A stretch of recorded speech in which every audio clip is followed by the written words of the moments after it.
نحمد علی رسولہ الکریم اما بعد فاعوذ باللہ من الشیطان الرجیم بسم اللہ الرحمن الرحیم۔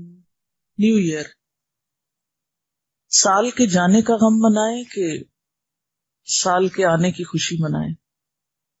جانے والا تو جا رہا ہے، آنے والا بھی آئے گا اور چلا جائے گا۔ سال یا ایئر کیا ہوتا ہے؟ سال مہینوں پر مشتمل ہوتا ہے، مہینے ہفتوں پر مشتمل ہوتے ہیں، ہفتے دنوں پر مشتمل ہوتے ہیں، دن گھنٹوں پر مشتمل ہوتے ہیں، گھنٹے منٹس پر مشتمل ہوتے ہیں، اور منٹس سیکنڈز پر مشتمل ہوتے ہیں، اور سیکنڈز لمحات یا پھر ملی سیکنڈز پر۔ تو اصل چیز کیا ہے پھر؟ الآن۔ الآن جو گزر گیا وہ گزر گیا، وہ ہمارا نہیں رہا، وہ پلٹ کے نہیں آ سکتا، اور جو آنے والا ہے وہ ہمارے ہاتھ میں نہیں ہے، ہماری پہنچ سے باہر۔ ہمارے پاس کیا ہے؟ الآن، آج نہیں، اب، یہ وقت جو اس وقت میں اور آپ گزار رہے ہیں، یہ ہے ہمارا۔ اور اس کی مدت کتنی ہے؟ ایک ایک لمحہ، ہر آنے والا لمحہ گزرتا جا رہا ہے اور ہاتھ سے پھسلتا جا رہا ہے اور نکلتا جا رہا ہے، جیسے برف پگھلتی جائے، جیسے برف قطرہ قطرہ بن کے ختم ہوتی چلی جاتی ہے۔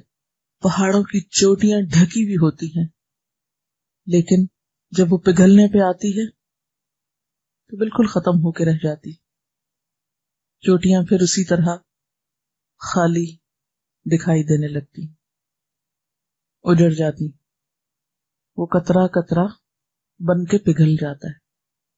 اسی طرح زندگی خاص 100 سال کی ہو، وہ سال سال، مہینے مہینے اور دن دن کر کے گزر جاتی، اور ہر لمحہ گزرتا ہی جا رہا ہے۔ جو چیز ہاتھ سے چلی گئی، چاہے وہ کتنے ہی سال ہیں، وہ تو چلے گئے، وہ ایک ایسی جگہ چلے گئے جہاں سے ان کو کسی بھی قیمت پر واپس نہیں لایا جا سکتا۔ اس کے بارے میں اب صرف ہمارا ریکارڈ محفوظ ہے، ہم اسے لا نہیں سکتے، بالکل بے بس ہے، کچھ بھی نہیں کر سکتے اس کا۔ غم منانے کا بھی فائدہ نہیں، اس لیے کہ غم منانے میں بھی وقت لگ جائے گا، اور غم منایا ہوا وقت بھی پھر ہاتھ سے نکل جائے گا، اور آنے والا وقت تو بالکل غیر یقینی سی چیز ہے، اس کے بارے میں کوئی کچھ بھی نہیں کہہ سکتا۔ اس لیے جو چیز ہاتھ میں ہی نہیں، جو آپ کے پاس ہے ہی نہیں، وہ آپ کی اپنی کہاں سے؟ اور جو آپ کی اپنی نہیں، اس پہ خوشی کس بات کی؟ جس چیز کے آپ مالک ہی نہیں، جو رزق پر ہے، اللہ چاہے تو دے دے، نہ چاہے تو نہیں دے، اس پہ خوشی کس لیے منا رہے ہیں؟ اصل کرنے کا کام یہ ہے کہ ہم اپنے آج کو دیکھیں، اس وقت کو دیکھیں کہ یہ کس کام میں گزر رہا ہے۔ دنیا کی کوئی بھی چیز وقت جیسی نہیں، یا وقت کسی دوسری چیز سے کمپیئر نہیں کیا جا سکتا۔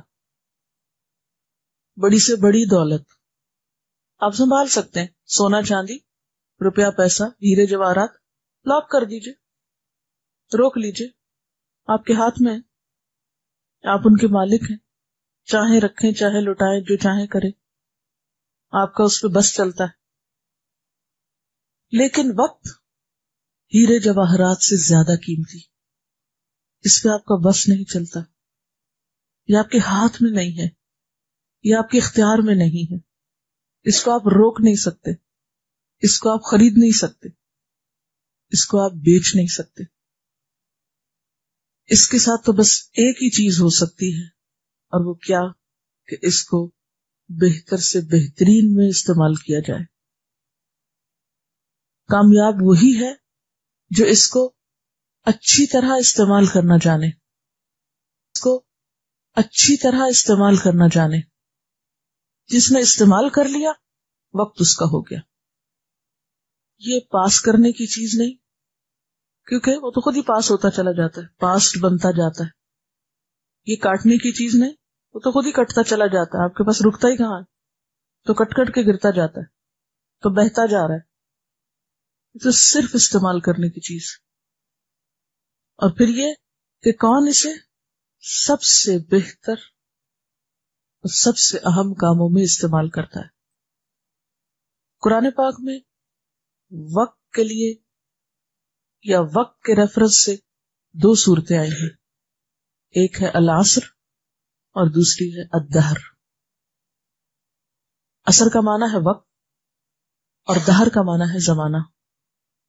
عصر یعنی وقت کی اللہ تعالی نے قسم کھائی ہے، والعصر قسم ہے زمانے کی یعنی وقت کی.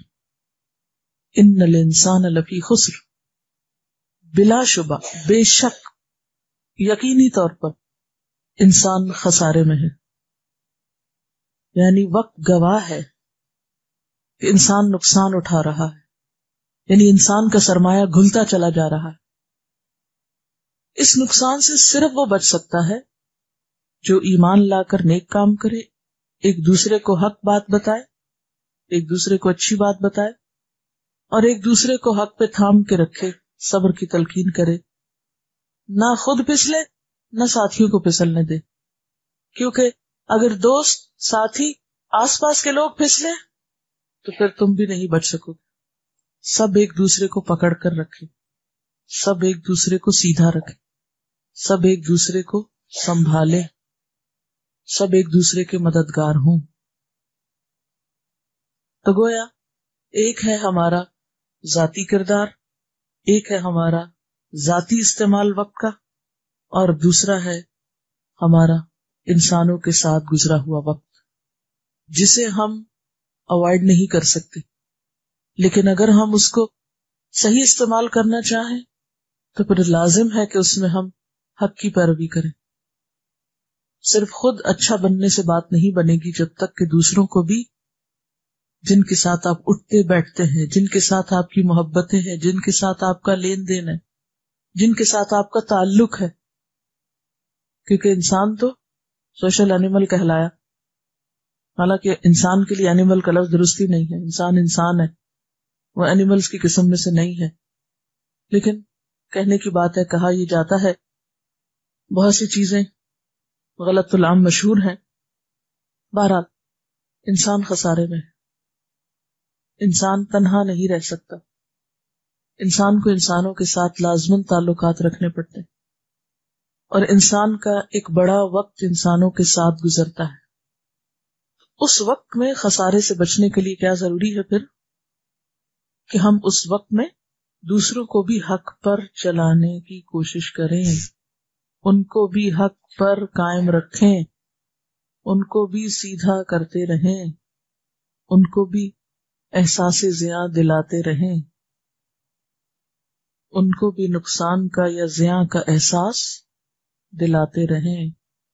اور جب وہ پھسلنے لگے تو ان کے ساتھ پھسلنے کی بجائے انہیں تھام لیں. شیخ ابو الفتاح ابو غدہ کہتے ہیں، خسران اور محرومی ان لوگوں کے لیے ہے جنہوں نے وقت کی قدر نہ کی اور ساری فرصت عمر برباد کر دی. یعنی عمر میں جو فراغت تھی یا فرصت تھی ضائع کر دی. عمر انسانی کے لمحات دیکھتے ہی دیکھتے گزر جاتے ہیں اور انسان خالی ہاتھ رہ جاتا ہے. حضرت ابن عباس سے روایت ہے، نبی صلی اللہ علیہ وسلم نے فرمایا، 2 نعمتیں ایسی ہیں کہ جن سے لوگ کما حقہ فائدہ نہیں اٹھاتے، یعنی جیسے اٹھانا چاہیے، اور وہ ہے صحت اور فرصت. یعنی صحت کے بارے میں بھی لوگ غلط فہمی کا شکار رہتے ہیں کہ شاید ہم ہمیشہ ایسے ہی رہیں گے، اور اسی طرح فرصت کے اوقات بھی اس طرح گزارتے ہیں گویا کوئی اور مشغولیت یا اور کوئی مشکل آنے والی ہی نہیں. حضرت ابن مسعود رضی اللہ تعالیٰ عنہ سے روایت ہے کہ نبی صلی اللہ علیہ وسلم نے فرمایا، ابن آدم کے دونوں قدم اس کے رب کے پاس سے ہٹیں گے نہیں جب تک کہ اس سے 5 چیزوں کے بارے میں پوچھ نہ لیا جائے۔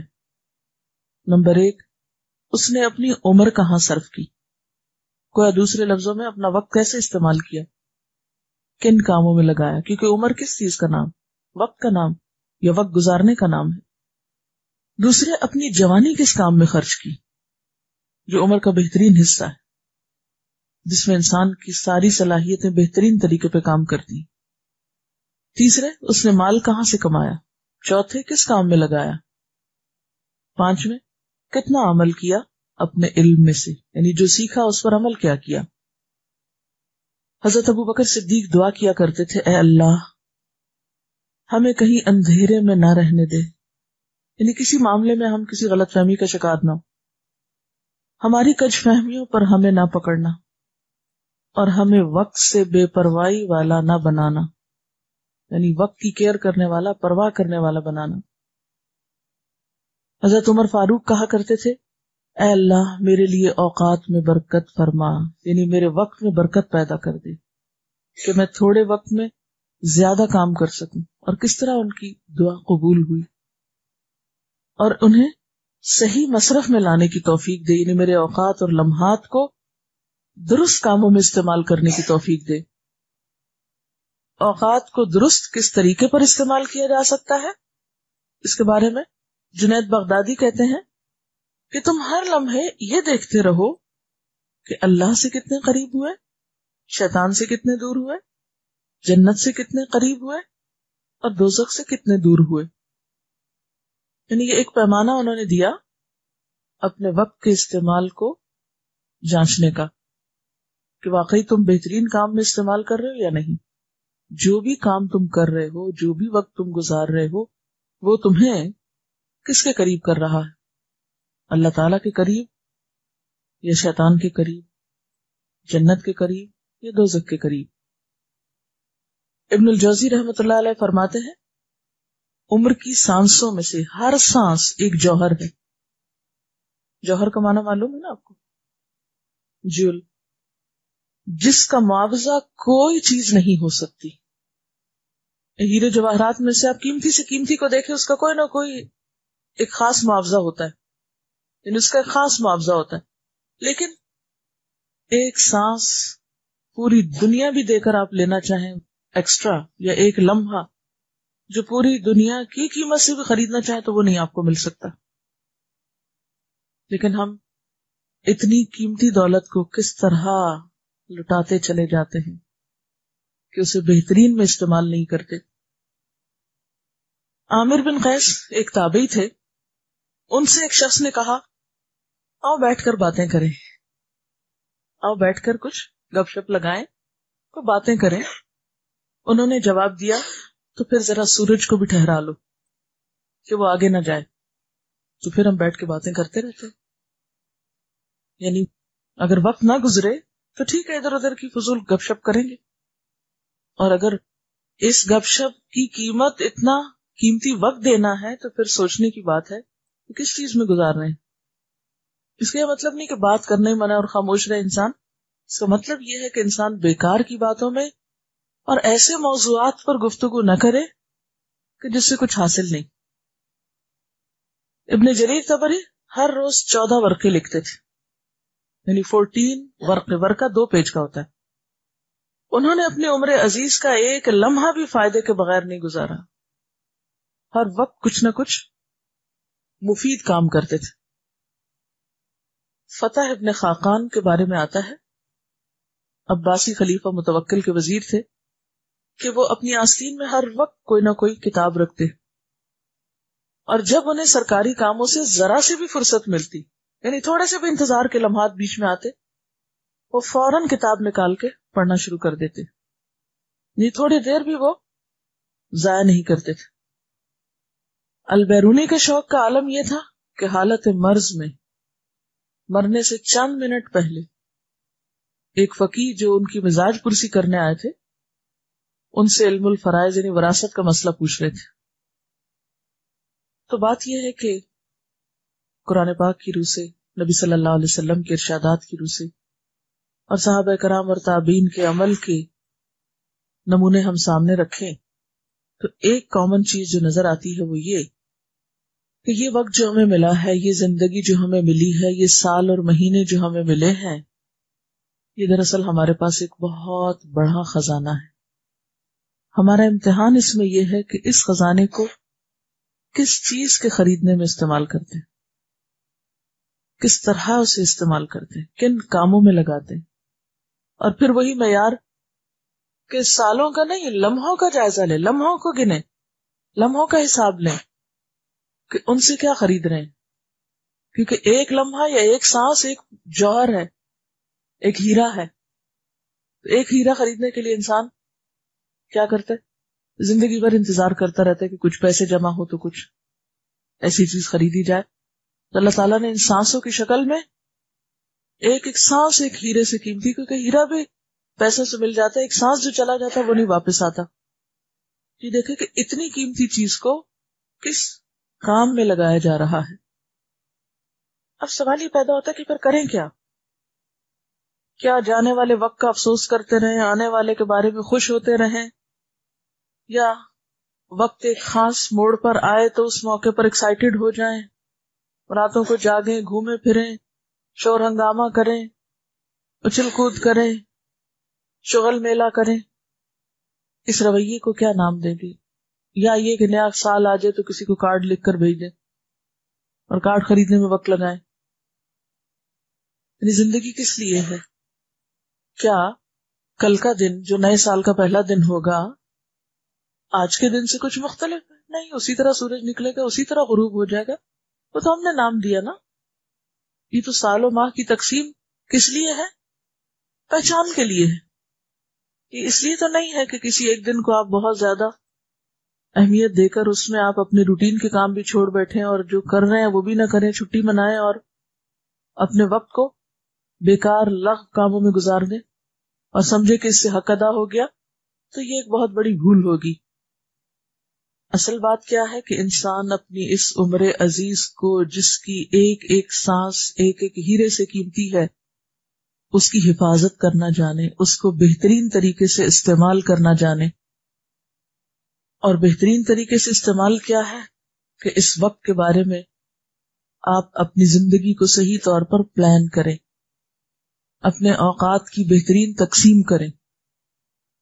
اس کے لیے رہنمائی کہاں سے ملے گی؟ نبی صلی اللہ علیہ وسلم کی سنت سے. آپ صلی اللہ علیہ وسلم نے فرمایا، عقل مند شخص کے لیے لازم ہے کہ اس پر جو گھڑیاں گزریں اس میں سے ایک گھڑی ایسی ہو جس میں وہ اپنے رب سے باتیں کرے. ایسی گھڑی جبکہ وہ اپنے رب سے باتیں کرے، مثلا نماز میں، مثلا قرآن کے ذریعے، مثلا دعا کے ذریعے، مثلا تنہائی میں اپنے رب سے گفتگو کر کے. یعنی دن کا ایک وقت کس میں؟ رب کے ساتھ تعلق میں. یعنی وقت کی تقسیم کیسے؟ یعنی اس وقت جو بات میں کر رہی وہ کیا ہے دراصل؟ کہ ہم اپنے وقت کو بہترین طریقے سے کس طرح گزاریں. اس کے لیے کیا ضروری ہے کہ وقت کو بہترین طریقے پر گزارنے کی پلاننگ کریں. اس پلاننگ کے لیے رہنمائی کہاں سے لیں؟ نبی صلی اللہ علیہ وسلم کی ذات سے. آپ نے وقت کی پلاننگ کرنا کس طرح سکھائی؟ ایک عقل مند انسان کی پہچان کیا بتائی؟ کہ اس کی زندگی میں کچھ گھڑیاں ایسی ہوں کہ جب وہ اپنے رب سے باتیں کرے، جیسے نماز ہے، جیسے قرآن ہے، قرآن کی تلاوت، اللہ کا کلام ہے، جیسے دعا ہے، براہ راست اللہ تعالیٰ سے ایک تعلق ہے، اس سے مانگا جا رہا ہے. اور اسی طرح انسان کی جو کیفیات ہیں، انسان کے اوپر جو مشکلات آتی ہیں، ان سب میں اللہ تعالیٰ سے ایک خاص طرح کا رجوع کرنا اور اس سے اپنے احساسات یا اپنے خیالات کو شیئر کرنا اور اللہ تعالیٰ کو اپنی رودات سنانا. پھر فرمایا کہ عقل مند شخص کو ایک گھڑی ایسی گزارنی چاہیے جبکہ وہ اپنی ذات کا محاسبہ کرے، اپنا احتساب. جیسے قرآن پاک میں آتا ہے وَلْتَنْظُرْ نَفْسٌ مَا قَدَّمَتْ لِغَدٍ. اپنے احتساب میں کیا سوچا جائے کہ میں اپنی کل کے لیے کیا کر رہا ہوں. آج کے لیے تم بہت کچھ کر رہے ہیں، کل سے مراد یہاں آخرت. یعنی احتساب میں یا احتساب نفس میں نمبر 1 سوال کہ اپنی کل کے لیے کیا کر رہا ہوں، اپنی آخرت کے سنوارنے کے لیے کیا کر رہا ہوں. کیونکہ دنیا کیا ہے؟ آخرت کی کھیتی ہے. جو یہاں کریں گے وہ کل کاٹنا پڑے گا. کیونکہ بہت سے لوگ بڑے بڑے کارنامے کرتے رہتے ہیں اور وہ سمجھتے ہیں، مطمئن ہوتے ہیں کہ بہت اچھا کر رہے ہیں، لیکن قرآن میں ان کے بارے میں کیا فرمایا گیا؟ قُلْ هَلْ نُنَبِّئُكُمْ بِالْأَخْسَرِينَ أَعْمَالًا الَّذِينَ ضَلَّ سَعْيُهُمْ فِي الْحَيَاةِ الدُّنْيَا وَهُمْ يَحْسَبُونَ أَنَّهُمْ يُحْسِنُونَ صُنْعًا. کیا ہم بتائیں تم کو کہ اعمال کے اعتبار سے سب سے زیادہ خسارے میں کون ہے؟ وہ لوگ کہ جن کی ساری کوششیں دنیا کی زندگی میں گم ہو کے رہ گئی. وہ سب کچھ صرف آج کے لیے کرتے ہیں، کل کو بھولے ہوئے ہیں. اور اس کے ساتھ یہ مشکل کہ وہم یحسبون، وہ یہ سمجھتے ہیں انہم یحسنون صنعا، کہ وہ بہت اچھے کام کر رہے ہیں. تو اپنی ذات کے محاسبے میں نمبر 1 کل کے لیے کیا کر رہے ہیں، نمبر 2 میرے فرائض کون کون سے ہیں اور کیا میں نے ان کو ادا کیا. اپنی عبادات کا محاسبہ کریں کہ کیا وہ سٹینڈرڈ کی ہیں، کوالٹی کی ہیں. اپنے معاملات یعنی انسانوں کے ساتھ جو حقوق ہیں ہمارے، وَإِنَّ لِنَفْسِكَ عَلَيْكَ حَقٌّ وَإِنَّ لِزَوْجِكَ عَلَيْكَ حَقٌّ وَإِنَّ لِزَوْجِكَ عَلَيْكَ حَقٌّ، یعنی اپنے نفس سے لے کر شوہر، بیوی، والدین، رشتہ دار، ہمسائے اور دیگر انسانوں کا حق. کون بیمار ہے، کون مدد کے لائق ہے، ضرورت مند ہے، حاجت مند ہے. پھر اسی طرح اپنی عادات اور اپنے اخلاق کا جائزہ. احتساب نفس میں اور کیا چیز؟ اپنی زبان کو دیکھے، زبان کی جو خرابیاں ہوتی ہیں ان کے بارے میں احتساب اور جائزہ کہ کیا میں نے جھوٹ چھوڑ دیا، کیا میں نے چغل خوری چھوڑی، غیبت چھوڑی، طعنہ زنی چھوڑی، فضول لغویات میں وقت گزارنا چھوڑا. پھر اسی طرح اپنے مال کے بارے میں سوچے، مال کہاں سے آ رہا ہے، کس چیز پہ لگ رہا ہے، کہیں اسراف تو نہیں ہو رہا، کہیں فضول خرچی تو نہیں ہو رہی. یعنی جو کچھ بھی ہمیں ملا ہے اپنی ذات کے محاسبے میں، نہیں، ہر وہ چیز جو ہماری ذات سے متعلق ہے، چاہے وہ انسان ہے، چاہے وہ ہمارے پاس جو بھی چیزیں ہیں، یا پھر ہمارے اخلاق اور عادات ہیں، ان سب چیزوں کا محاسبہ. پھر فرمائے کہ ایک ایسی گھڑی جبکہ وہ خدا کی تخلیق میں غور کر رہا ہو، یعنی کائنات میں غور و فکر، اس کے لیے بھی وقت نکالنا چاہیے. اس کے لیے خواہ تھوڑا سفر کرنا پڑے، خواہ تھوڑا کمرے سے باہر نکل کر آسمان اور زمین کو غور سے دیکھا جائے، یا کوئی کتابیں ایسی پڑھی جائیں، یا کسی میوزیم میں یا کسی لیبارٹری میں یا کہیں بھی ایسی جگہ جہاں اللہ تعالیٰ کی تخلیق پر غور و فکر ہو سکتا ہو، تو زندگی میں اس کے لیے بھی وقت نکالا جائے. کیونکہ کائنات میں غور و فکر کے ذریعے انسان جتنا اللہ کے قریب پہنچتا ہے اتنا شاید ہی کسی اور چیز سے پہنچتا ہو. اور یہ اللہ کی پہچان ہی کا ایک ذریعہ ہے. خالق کو اس کی تخلیق کے ذریعے پہچانا جاتا ہے. اور ایسی گھڑی جب کہ وہ کھانے پینے کی ضرورتوں کے لیے وقت نکالے، یعنی اپنے آپ کو بھی فراموش نہ کرے، اپنی ضروریات کو پورا کرے آسان طریقے سے. اتنا سونا کہ جس سے کام میں بہتری آئے، سستی اور کاہلی نہیں. اتنا کھانا کہ جس سے طاقت آئے، نشاط آئے، سستی نہیں. اسی طرح نہانا دھونا، پرسنل ہائیجین، ان سب چیزوں کو عبادت سمجھ کے کرے. اور ان کاموں کے کرنے کے بعد اگر پھر بھی وقت بچ جائے، یہ ساری ذمہ داریاں پوری ہو جائیں اور آپ سمجھیں کہ آپ فارغ ہو رہے ہیں، تو اسلام میں فراغت کا کانسیپٹ کیا ہے؟ وَإِذَا فَرَغْتَ فَانْصَبْ وَإِلَىٰ رَبِّكَ فَارْغَب. ہمارے دین میں فراغت نام کی کوئی چیز نہیں کہ اب میں فارغ ہوں. مومن فارغ نہیں ہوتا کبھی بھی. فارغ ہونے کا دوسرا مطلب کیا ہے؟ وقت ضائع کرنا، وقت کا بے جا استعمال.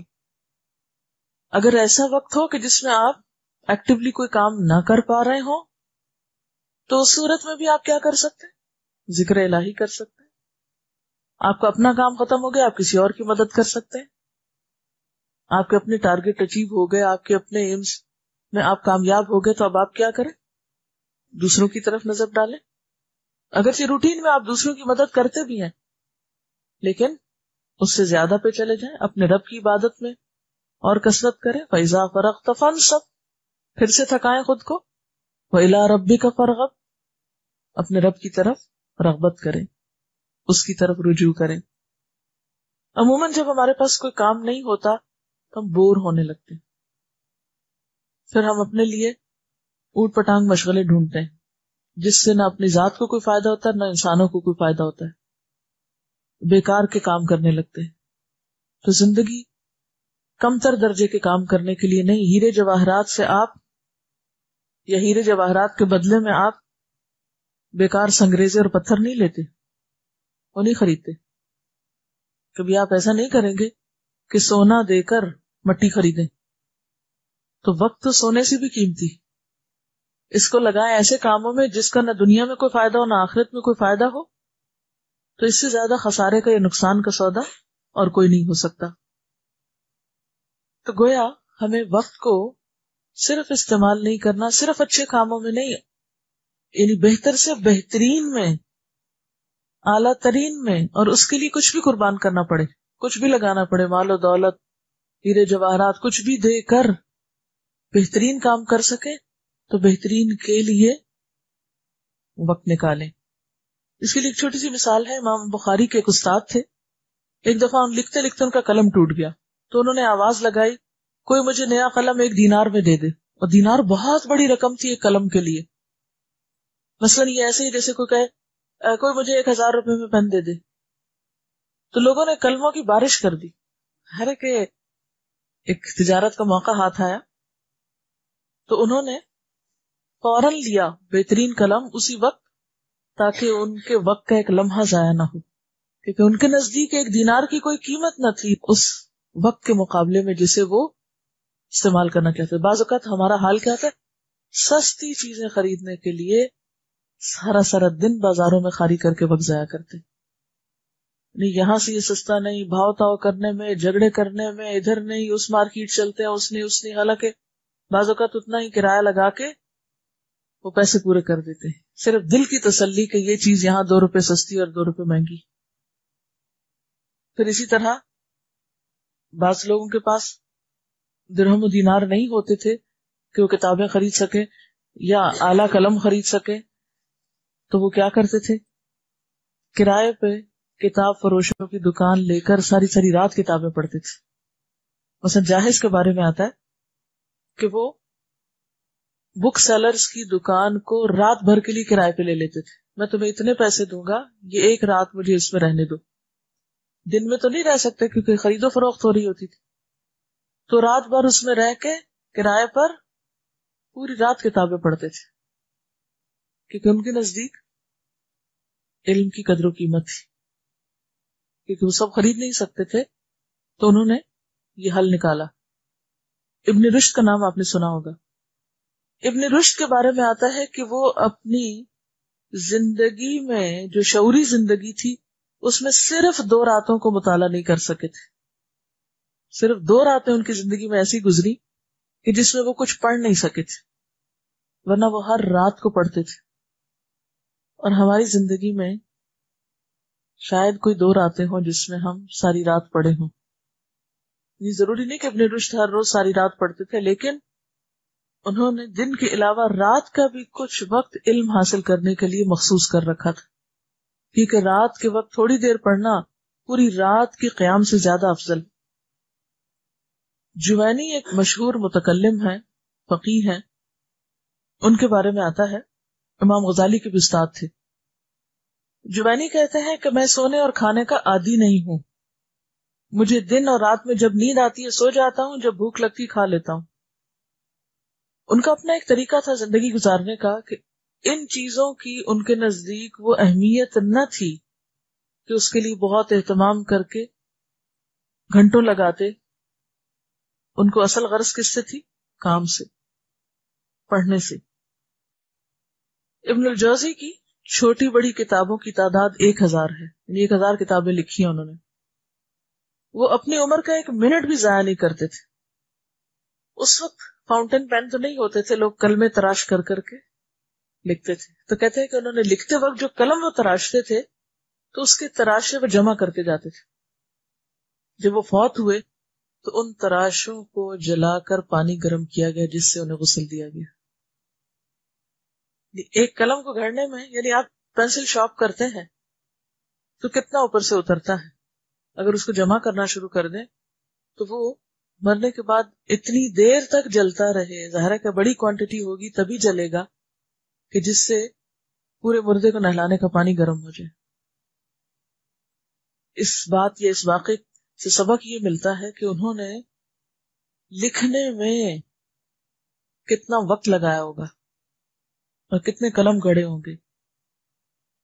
ابن جوزی اپنے ایک روزنامچے یعنی اپنی ڈائری الخاطر میں لکھتے ہیں کہ افسوس ہے ان لوگوں پر جو کھیل تماشے میں لگے رہتے ہیں، ادھر ادھر بلا مقصد گھومتے رہتے ہیں، بازاروں میں بیٹھ کر آنے جانے والوں کو گورتے رہتے ہیں اور قوموں کے اتار چڑھاؤ پہ رائے زنی کرتے رہتے ہیں. عام طور پر کیا ہوتا ہے، وہ فلاں ملک میں فلاں بادشاہ کے ساتھ یہ ہو گیا، فلانی جگہ پر یہ واقعہ پیش آ گیا.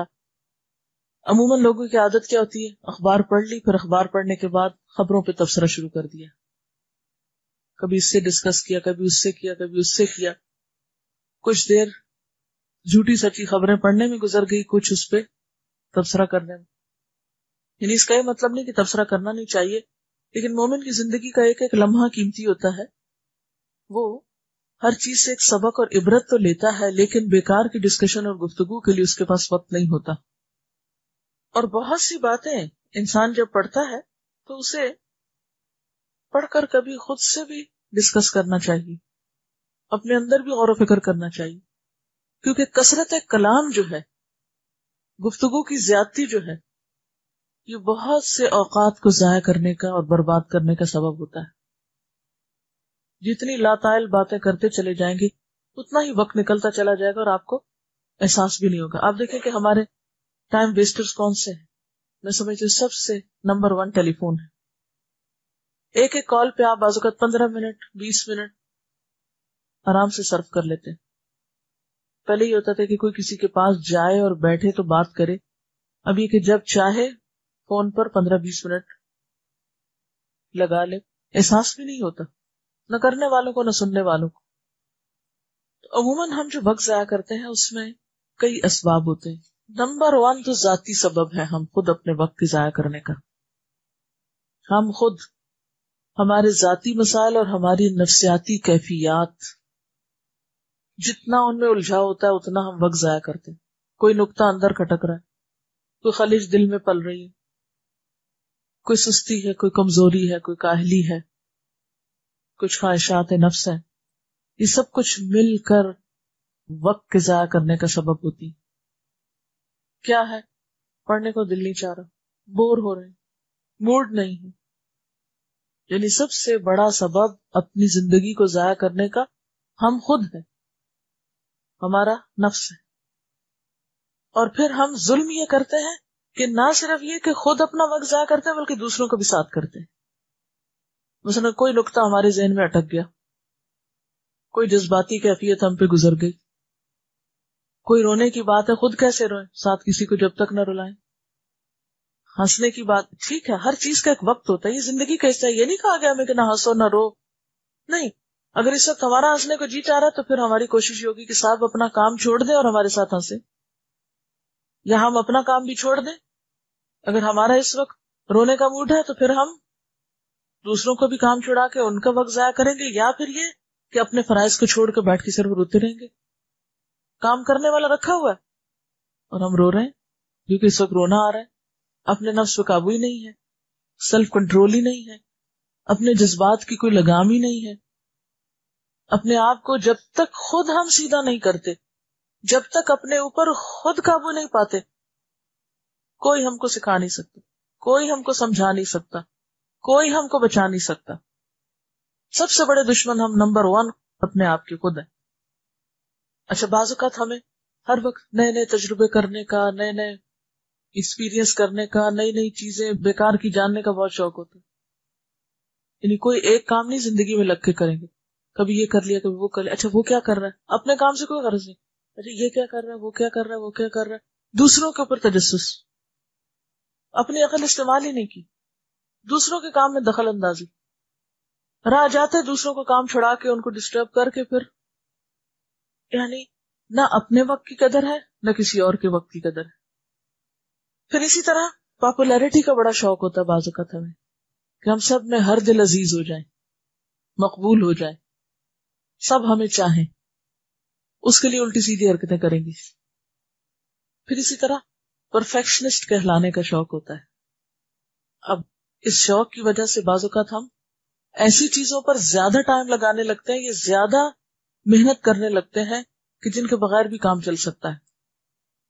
ٹھیک ہے، کام کو درست کرنا چاہیے، اس میں پریسیژن ہونی چاہیے، اس کا حق ادا کرنا چاہیے، لیکن بعض اوقات ہم اس میں بھی حد اعتدال سے بڑھنے لگتے ہیں، جس کے نتیجے میں کوئی کام پھر ہمارا مکمل ہو ہی نہیں پاتا. ہم اس کی وجہ سے اور بہت سے اہم کاموں کو بھول جاتے ہیں. پھر ہر کام اپنی مرضی سے کرنا، اپنے طریقے پہ کرنا، اپنی صلاحیت اور قابلیت کا لوہا منوانا. مثلا ہم عورتوں کو عادت ہوتی نہیں یہ سروینٹس کیا برتن دھوئیں گے، جیسے برتن میں دھوتی ہوں ویسا تو کوئی دھوتا ہی نہیں. جو صفائی مجھے آتی ہے وہ تو زمانے میں کسی کو نہیں آتی. ہر عورت یہی سمجھتی. تو اپنے آپ کو انڈسپینسیبل سمجھنا کہ میں نہ ہوئی تو کام ہوگا ہی نہیں، یا میرے بغیر تو کچھ ہو ہی نہیں سکتا، یا مجھ سے اچھا تو کوئی کر ہی نہیں سکتا.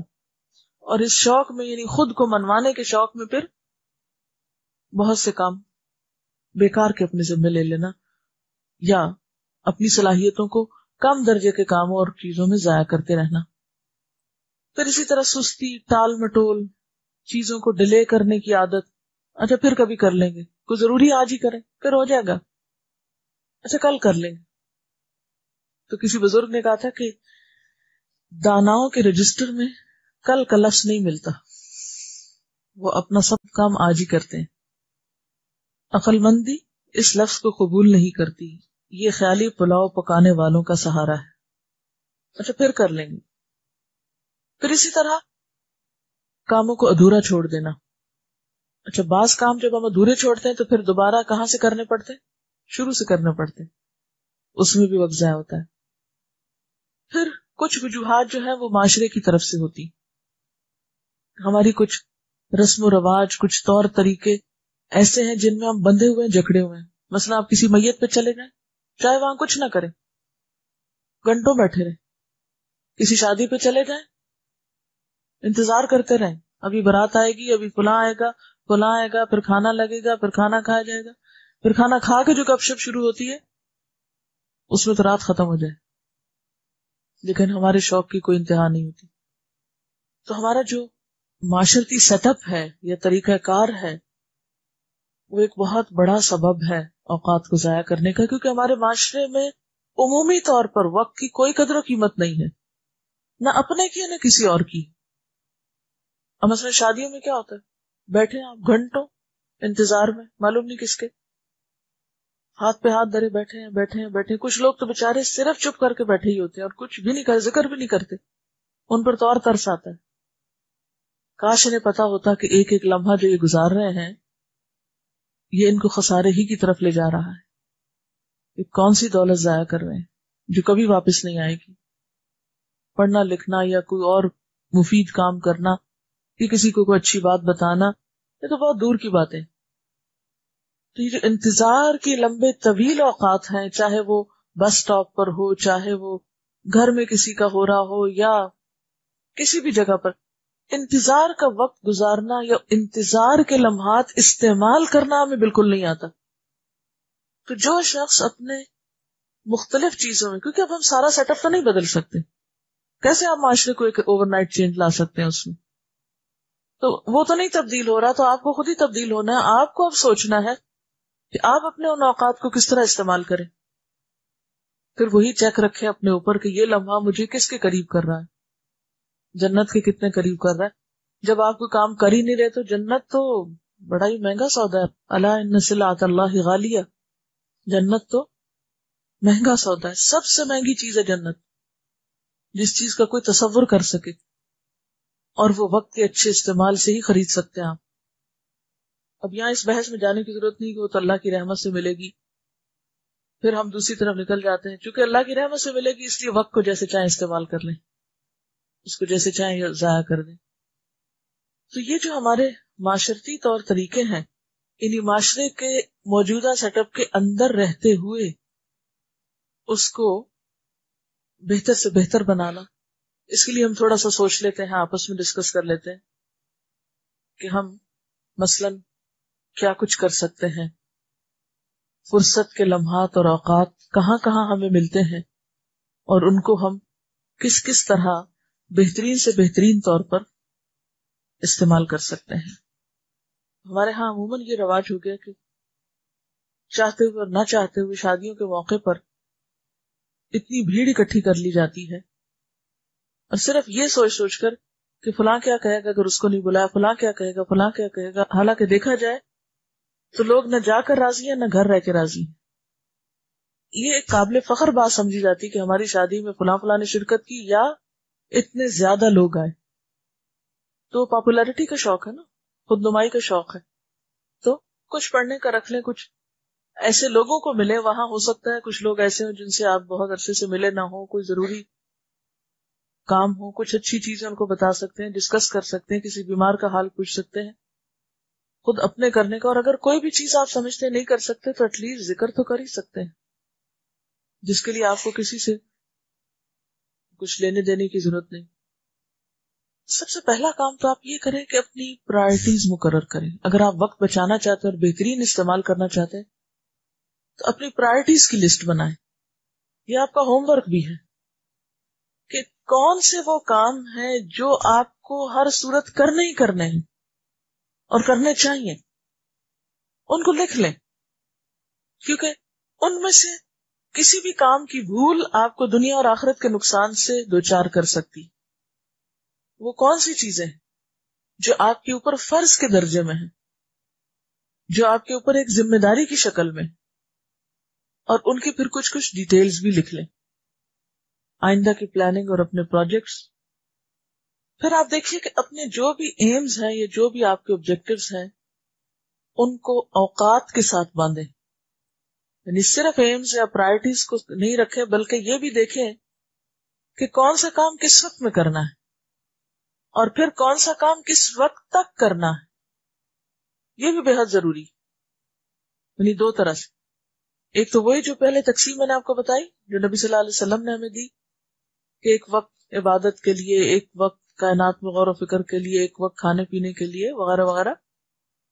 تو اسی طرح آپ کیا کریں کہ جو بھی آپ کے مثلاً عبادت کے اوقات ہیں یا آپ کے دیگر کاموں کے، تو اپنے کچھ ٹائم ٹیبلز بنائیں۔ یعنی ٹائم ٹیبل کا تصور کیا ہے، صرف اسکول کالج کے لیے، طالب علم کے لیے ہوتا ہے ٹائم ٹیبل، حالانکہ ہر انسان کو ایک ٹائم ٹیبل بنانے کی ضرورت ہے۔ ترجیحات مقرر کریں، اپنا ڈیلی کا ایک ٹائم ٹیبل بنائیں، صبح کیا کرنا ہے، دوپہر کیا کرنا ہے، شام کیا کرنا ہے، سونے سے پہلے کیا کچھ پورا کرنا ہے۔ پھر اسی طرح ویکلی بنائیں کہ ویکنڈز پہ آپ کو کیا کرنا ہے۔ پھر اسی طرح منتھلی ایک ٹائم ٹیبل بنائیں کہ ایک مہینے کے اندر آپ کو کیا کیا نیکی کے کام کر لینے چاہیے۔ مثلاً اتنی کتابیں میں پڑھ لوں گی، اتنے لوگوں کو میں وزٹ کروں گی، اپنے رشتہ داروں میں سے اتنوں کو فون کروں گی، اتنوں کو خط لکھوں گی، وغیرہ وغیرہ، جو بھی آپ سمجھتے ہیں آپ کے لیے کنوینئنٹ ہے۔ پھر اسی طرح اپنی سالانہ پلاننگ بھی کریں، مثلاً اپنے ایک کورس کی پلاننگ کریں۔ مثلاً میں ہر دفعہ جب ایک کورس شروع ہوتا ہے تو میں اپنے مائنڈ میں ایک پلاننگ بناتی ہوں، قرآن کے ساتھ تعلق کی ہمیشہ ایک نئی پلاننگ ہوتی ہے الحمدللہ، کہ اس دفعہ کے کورس میں مجھے کیا سیکھنا ہے، کن چیزوں کو توجہ دینی ہے، کس اینگل سے قرآن کو پڑھنا ہے، کس طرح اس کو سیکھنا ہے۔ اور اس طرح الحمدللہ جتنی دفعہ میں نے قرآن پڑھایا ہے ہر دفعہ ایک نیا ٹارگٹ رکھا ہے، ایک نئی پلاننگ کی ہے، ایک نیا ایم رکھا ہے، اور پھر الحمدللہ اس کو اچیو بھی کیا ہے۔ پھر احتساب بھی ضروری ہے اپنا، کہ جو سوچا تھا وہ کیا بھی ہے یا نہیں کیا۔ محض پلاننگ کرنے سے کوئی فائدہ نہیں. پلاننگ پلس ٹائم پلس پھر آگے احتساب ایویلویشن بھی کہ آپ نے کیا بھی ہے یا نہیں. کیونکہ بعض لوگ پلاننگ میں تو ایک لمبا وقت لے لیتے ہیں, منصوبے بھی بناتے ہیں, خود کے ساتھ وعدے کرتے ہیں, خود کے ساتھ ہی خلاف ورزی کرتے ہیں, یعنی اپنے ٹارگٹس کو اچیو نہیں کر پاتے. پھر اسی طرح یہ ہے کہ بعض کام ہمیں مشکل لگتے ہیں تو ان کو ہم چھوڑ دیتے ہیں, ایک طرف رکھ دیتے ہیں. تو مشکلات میں اللہ سے مدد مانگے, نہ کہ چھوڑ کے فرار حاصل کریں. ایک کام جو آپ واقعی سمجھتے ہیں آپ کو کرنا چاہیے, مسئلہ یہ کہ اتنی صورتیں مجھے حفظ کرنی ہے, اتنی دعائیں مجھے زبانی یاد کرنی ہے, اب ساری زندگی نہیں کی تو ابھی یہ کیسے ہو سکتی ہیں, مجھ سے نہیں ہوتی, میں تو چھوڑ رہی ہوں کورس, یہ ہر روز ایک نئی چیز ہمیں کہتے ہیں یہ بھی یاد کر لو, یہ اپنی عادت میں ڈال لو. تو فرار حاصل کرنے سے تو اصلاح نہیں ہو سکتی. مشکل اوقات میں اللہ سے مدد.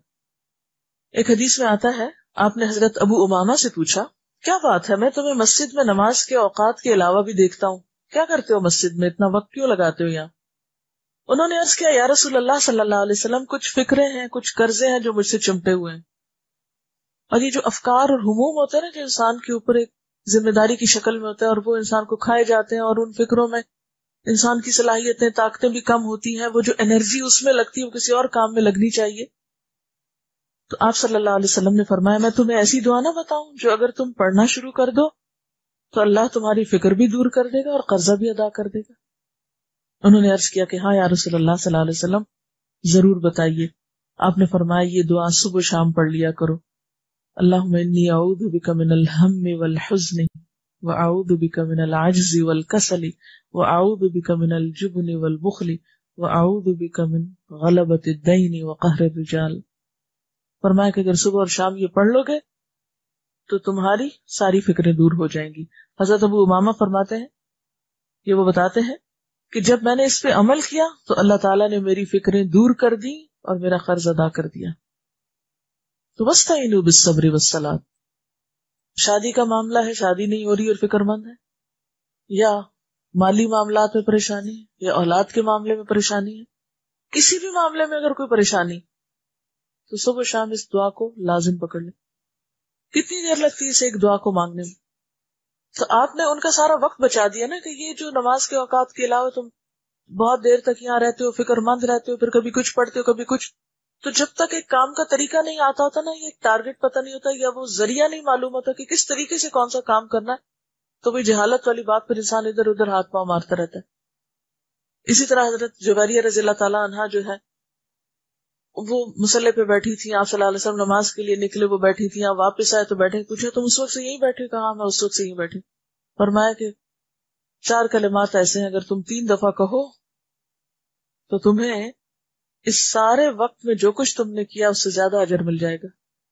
اور پھر آپ نے ان کو وہ کلمات سکھائے, سبحان اللہ وبحمدہ عدد خلقہ ورضا نفسہ وزنۃ عرشہ ومداد کلماتہ. تو بات یہ ہے کہ انسان کے پاس جو نفع مند علم, اسی کو علم نافع کہتے ہیں, نفع مند علم انسان کے وقت کو بچانے کا ذریعہ ہوتا ہے. یعنی اس کا مطلب نہیں کہ زیادہ دیر بیٹھ کے عبادت نہیں کرنی چاہیے, لیکن ہر انسان کی زندگی اتنی مصروف ہے, اتنے کام ہوتے ہیں کہ بعض اوقات انسان کی حسرتیں ہوتی ہیں زیادہ دیر بیٹھ کے عبادت کرنے کی, وہ کر نہیں پاتا, پھر ایک گلٹ پیدا ہو جاتی ہے اندر, ہائے فلاں تو ایسے اور ایسے کرتا ہے, میں تو کر ہی نہیں پاتا. تو پھر ایسی چیزیں اور ایسے طریقے موجود ہیں کہ جس سے انسان اپنی وہ ایک نفسیاتی تسکین کا سامان کر سکتا ہے. پھر اسی طرح یہ ہے کہ ہر چیز میں پرفیکشن کی طرف مت جائیں. پھر اسی طرح اپنے اوپر جبر کرنا سیکھیں, کچھ کام اپنے سے کرانا سیکھیں. جب تک آپ اپنے آپ سے خود کام نہیں کرا سکیں گے, آپ بہت سے مفید اعلیٰ ترین جس میں بہت بڑے درجے ہیں انسان کے لیے, وہ نہیں کر سکے گا. لیکن اگر آپ اعلیٰ درجوں کے طلبگار ہیں تو کچھ کام اپنے آپ کو کرانے ہی پڑیں گے, اور اس پر کروا لیجئے کہ نہیں اے نفس, یہ تو کرنا ہی کرنا ہے, بھاگ کے کہاں جانا ہے, یہ نہیں چھوڑ سکتے, یہ تمہیں یہی کرنا ہے. کڑوا گھونٹ بھریں اس پر, اپنے آپ کو تیار کریں, اپنے مائنڈ کو, اپنی سوچ کو, اپنے ذہن کو, اپنی پوری شخصیت کو اس طرف موڑیں. اسی طرح کچھ لوگ کرتے کچھ نہیں لیکن مصروف بہت نظر آتے ہیں, اس عادت کو چھوڑ دیجیے. لک بزی ڈو نتھنگ. اہم ترین چیز یہ ہے کہ اپنی عبادات ہوں یا معاملات ہوں یا تعلقات ہوں، ان سب میں اعتدال لائیے. جب اعتدال لائیں گے بہت سا وقت بچ جائے گا. جب ہم لمبی نمازیں شروع کر دیتے ہیں، ہر وقت لمبی لمبی باتیں شروع کر دیتے ہیں، تو لازماً دوسرے کام متاثر ہوتے ہیں. دوسری بات یہ کہ جو کام کر رہے ہیں اس میں پوری یکسوئی اختیار کریں. ہمارا بہت سا وقت کیوں ضائع ہوتا ہے؟ جب ہم کلاس میں بیٹھے ہیں، ہم ادھر ادھر ہل جل رہے ہیں، کچھ اور کر رہے ہیں، وہ لیسن سمجھ نہیں آیا، وقت ضائع ہو گیا نا. جب ہم نے توجہ ہی نہیں کی، سنا ہی نہیں پورا، سمجھا ہی نہیں پورا، وقت ضائع ہو گیا. جب گھر گئے تو پھر لے کے بیٹھے ہیں، وہ اب کیا کریں، وہ سمجھ نہیں آیا تھا، پھر سمجھنے کی کوشش کر رہے ہیں، پھر اس وقت نہیں سمجھ میں آیا، وہ بھی دیر لگی. کیونکہ اگر آپ نے پہلے مرحلے پر کام ٹھیک کیا ہوتا تو اگلا مرحلہ بھی آپ کے لیے آسان ہوتا. تو جس وقت جو کام کرنا چاہیے اس میں آپ کنسنٹریشن سے، توجہ سے، یکسوئی سے کام لیں. جس کام میں یکسوئی نہیں ہوتی اس میں بہت وقت ضائع ہوتا ہے. مثلا آپ ایک لائن لکھ رہے ہیں، ادھر کوئی آ کے آپ کو سلام کر رہا ہے، دوسری لکھنی شروع ہوئی تو ادھر ٹیلی فون کی گھنٹی بج گئی، تیسری لکھنی شروع کی، ادھر کو بچہ رو پڑا، چوتھی لکھنی کیا کام کریں گے آپ؟ تو جن لوگوں کے پاس یکسوئی نہیں ہوتی وہ سمجھے کہ ان کا وقت ضائع ہوتا ہے اور وہ اپنے آپ کو ضائع کر رہے ہیں. چنک یا ایک حصے مقرر کیجیے کہ اتنی دیر میں نے بات نہیں کرنی کام کے دوران، اتنی دیر میں نے اٹھنا نہیں. میں جو پیچ ڈی کر رہی تھی کہ بلیو می بعض اوقات میں 8 گھنٹے ایک سیٹ پہ بیٹھی ہوں، بغیر مبالغے کے 8 گھنٹے بیٹھی ہوں آ کے کتابوں میں. اور جب اٹھی ہوں تو کئی گھنٹے گزر چکے تھے. کیوں؟ اس لیے کہ جب آپ ریسرچ کرتے ہیں نا تو اس میں یہ نہیں ہوتا 2 لائن ادھر سے پڑھ لی، 2 ادھر سے پڑھ لی، پڑھتے پڑھتے پڑھتے یہ بالکل ایسے جیسے آپ جتنی گہرائی میں جاتے ہیں اتنے ہی پہ جوہر لاتے ہیں. سطحی وقتی سرفس کے مطالعے سے آپ کوئی نتیجہ نہیں نکال سکتے. اس کے لیے پہلا ایک وقت آتا ہے نا جب آپ پڑھنے لگتے، جیسے نیند ہوتی ہے نا، تو شروع میں آپ سونے لگتے، کچی نیند ہوتی ہے، پھر ایسا ایسا گہری ہوتے ہوتے پھر آپ ڈیپ سلیپ میں جاتے ہیں. تو پھر ڈیپتھ میں ہمیشہ جانے کے لیے آپ کو زیادہ ٹائم لگتا ہے. جیسے آپ سمندر کی گہرائی میں اترنا چاہیں تو اب یہ تو نہیں کہ ڈبکی لگائی اور نکل آئے اور آپ کو چلنا ہے موتی. اس میں یہ ہوتا ہے کہ آپ بیٹھے ہیں میز پر، پڑھنے لگے. پہلے تو آپ اپنے آپ کو فزیکلی مینٹلی اس میں ان کریں گے، ٹائم لگے گا، پھر شروع ہوئے، پھر آپ نے پڑھنا شروع کیا، پھر آپ کا دماغ جاگنے لگا، پھر آپ کے اندر کے طبق روشن ہونے لگے، پھر جا کے آپ کوئی چیز لکھنے کے قابل ہوتے ہیں.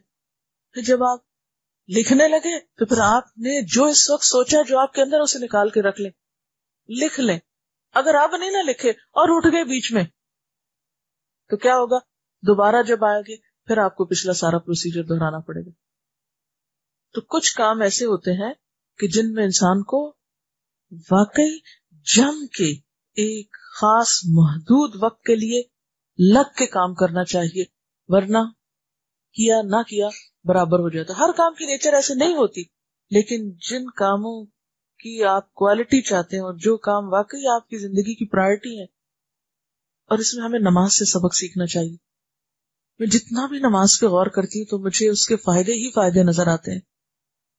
کس طرح اللہ تعالیٰ نے ہمیں ہر چیز سے نکال کے ایک کام پر مخصوص یا مقرر کر دیا تھا نا، فکس کر دیا تھا، بس یہی کرو، اب ہلنا جلنا نہیں، ادھر ادھر نہیں ہونا، دیکھنا نہیں کہیں اور، بولنا نہیں، کھانا نہیں، جو کہا جا رہا ہے وہی کرنا ہے. کھڑے ہونے کے لیے تو بیٹھنا نہیں، بیٹھنے کے لیے کہا تو کھڑے نہیں ہونا، اتحیات کھڑے ہو کے نہیں پڑھ سکتے، جو سجدے میں پڑھنا سجدے میں پڑھنا. پھر اسی طرح یہ ہے کہ ہر بات کو بہت سنجیدگی سے نہ لیں، بہت سیریس نہ. کسی نے کچھ کہہ دیا دل تھام کے بیٹھ گئی، آج تو فلاں مل گیا تھا، میرا تو موڈ ہی آف ہو گیا، سارا دن اسی میں گزر گیا، وہی بات بار بار سوچنے کرے. آپ دیکھیں وہ تو کہنے والا کہہ کے گزر گیا، اس کو تو بھول بھی گیا ہوگا، اور آپ لے کے بیٹھے ہوئے اپنے آپ کو کیوں اپنا نقصان کر رہے ہیں. ہر چیز کو بہت سنجیدگی سے نہ لیں. اور پھر یہ ہے کہ بہت سی چیزوں ناخوشگوار باتوں کو صرف مسکرا کے ٹال دیں، مسکرانا سیکھیں. نبی صلی اللہ علیہ وسلم کی سنت ہے، اور مسکرانے سے بہت سے مسئلے حل ہو جاتے ہیں. کسی سے ناراضگی ہے، صرف مسکرا کے دیکھ لیں. یعنی عموماً گھروں میں جو چھوٹی موٹی کھچ کھچ لڑائی جھگڑا چھوٹا موٹا چلتا رہتا ہے نا، جہاں بھی لوگ اکٹھے رہتے ہیں، اس کا حل کیا؟ صرف مسکراتے جائیں اور لوگ خود ہی ناراضگیاں بھولتے جائیں گے. ورنہ گھنٹوں بھی آپ ان کو کلیریفیکیشن دیتے رہیں گے، میرا یہ مقصد نہیں تھا، میں نے یہ نہیں کہا، ہو سکتا ہے کہ پھر بھی نہ کوئی دوسرا سمجھے. اور پھر آپ بھی اپنے دل میں گرج پال لیں تو اس سے کیا ہوگا؟ یہ تو شیطان چاہتا ہی ہے کہ آپ اپنے اوقات کو انہی چیزوں میں ضائع کرتے رہیں۔ بہرحال ان سب چیزوں سے بڑھ کر یہ ہے کہ اللہ تعالی سے دعا کے ساتھ نئے سال کا آغاز کریں اور ان سب خرافات سے بچیں کہ جن میں پڑھنے سے آپ کے نہ ایمان میں اضافہ ہوگا، نہ علم میں اضافہ ہوگا، اور نہ ہی اعمال صالح کے درجات میں۔ سبحانک اللہم و بحمدک، نشہد ان لا الہ الا انت، نستغفرک و نتوب الیک۔ والسلام